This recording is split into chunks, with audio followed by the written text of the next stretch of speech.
Very good afternoon to all of you. Um, Welcome to our Come Alive India series, which is the number 8 travel show that we're having today. It's on Udaipur. The title is Untold Story of Fascinating Udaipur, Lakes, Lineage and Love. Our earlier episodes were on Mysore, Pondicherry, Kana, Alleppey, Ladakh, Jaisalmer.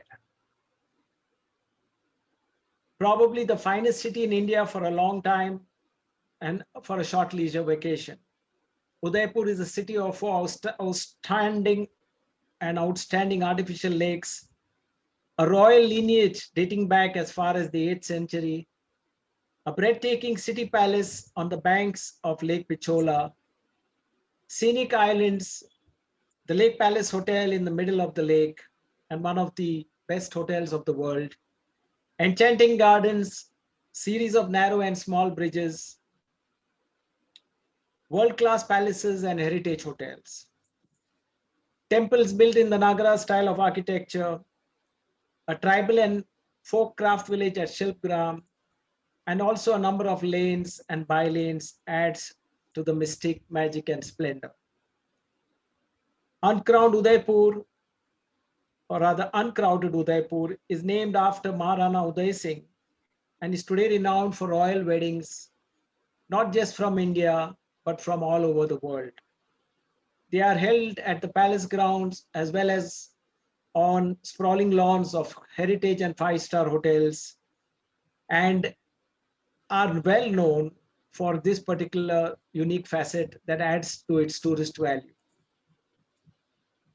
Udaipur is also well known for honeymoons and is the honeymoon destination for many couples who live in the western part of India, and is a wonderful experience as a tourist destination, which many people remember for many years to come. We have added the name Love to the tagline of Lakes, Lineage, and Love. That's the untold story of Udaipur, which we will try to unfold today. This show is powered by Lorient Travels and produced and created by me and my small team. I would like to introduce a very famous personality from Udaipur, Mr. Vaibhav Pratap, who lives in Shikarbadi, which is 10 kilometers from Udaipur. And he has been guiding and showing visitors around for the past 10 years. Welcome to the show, Vaibhav. And I would like to would like to give you or like to ask you to address all of us before we start with the main show. Hello, everyone, and welcome to this beautiful city, which is also termed to be a city of lakes, and already been explained why it's termed to be as a symbol of love, because it's also popular as a city romantic, because the way it's been surrounded by the hills and the lakes, that changes and it brings a romanticism in the atmosphere, and that's one of the most important part of the city tour one can experience. And through my eyes, especially when I going to speak up on some of the things later on the show, you can also hear something which you haven't heard about it. And this is what we are planning, and this is what we are doing right now on this show. Thank you. Thank you, Vaibhav. So basically, we will start with 2 short video clips, followed by a short PowerPoint presentation, and we will end it with 2 more video clips. Kindly note the video clips are quite recent, some of which are 2 days old, and some are a couple of years old. And as we go on this journey, I will not waste any more time, and I will start showing the presentation to you, and we will explain as we go along. Thank you.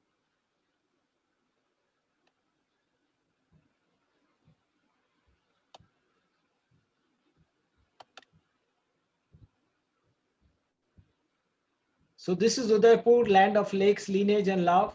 It's a very colorful city. And I will show you the next slide, which is a film. I'm sure you'll enjoy this film.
Okay, this is a short film that I showed you on Shilpigram.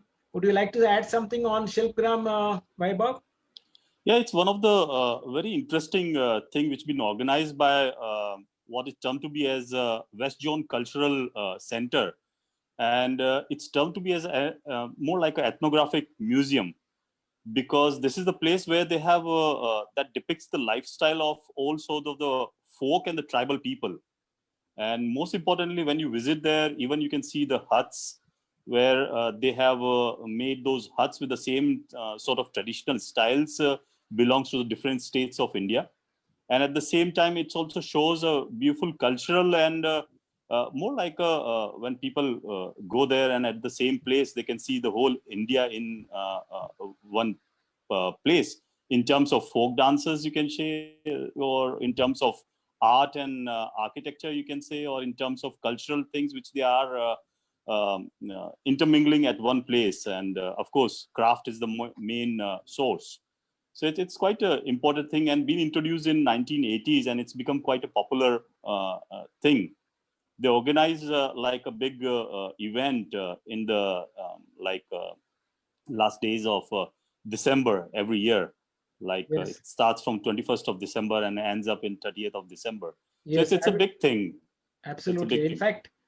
In fact, I think we will discuss it when we see the slideshow. But also, I would like to say that this year's World Tourism Day, the theme is going to be tourism and rural development. Actually, this theme is very apt, and a lot of the tribals and the folks who live in the tribal area and the villages get an upliftment when the tourism enters those places. So I That's think true. Shilpgram is a very perfect example of how to blend tourism with local development, and we can carry it forward to other parts of India as well. Yes, sir. That's true. So I will show you one more film. Just let me start again on the second film.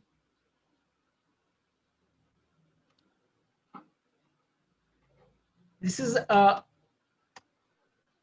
the film that we are seeing is a small sunrise, and Vaibhav will tell us a little bit about it.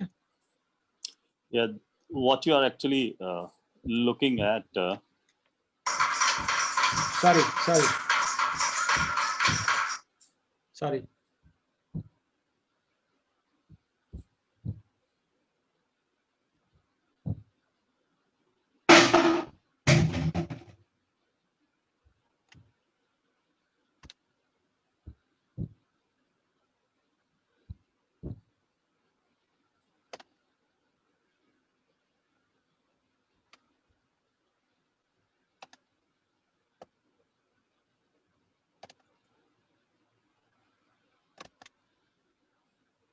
Are you there? My apologies.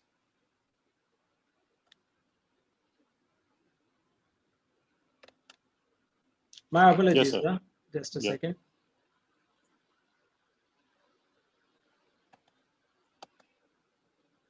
I think we will start with the PowerPoint presentation with the Vaibhav.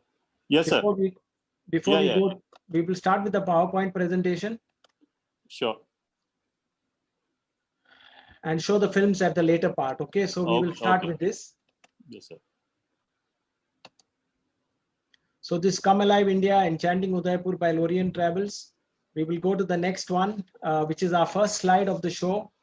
And I would like to tell Vaibhav to tell us a little bit about this slide, which is a very historic temple, small temple. Yeah, it's a very small temple, basically on the bank of Lake Pichola, and it's dedicated to Lord Shiva.